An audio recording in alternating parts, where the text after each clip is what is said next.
Ang mga aircraft carrier ng China, ang una ay ang Liaoning. Ito ay dating barko ng Soviet Union na hindi natapos na binili ng China noong 1998 na inayos at kinumpleto ng China at naging opisyal na bahagi ng Chinese Navy noong 2012. Ginawa at inayos ng China, pangalawa ang Shandong. Unang gawa ng China base sa disenyo ng Liaoning, pero mas pinahusay ito. Inilunsad naman noong 2017 at naging opisyal na bahagi ng kanilang hukbong dagat noong 2019.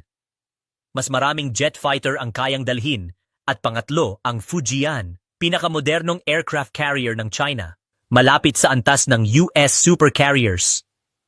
Gumagamit ng electromagnetic aircraft launch system at mas advanced ang plano ng China sa mga susunod na carrier ay pinaniniwala ang magiging nuclear-powered gaya ng mga aircraft carrier ng US. Layunin ng China na magkaroon ng 5 hanggang 6 na carrier sa susunod na dekada upang mapalakas ang kapangyarihan nito sa karagatan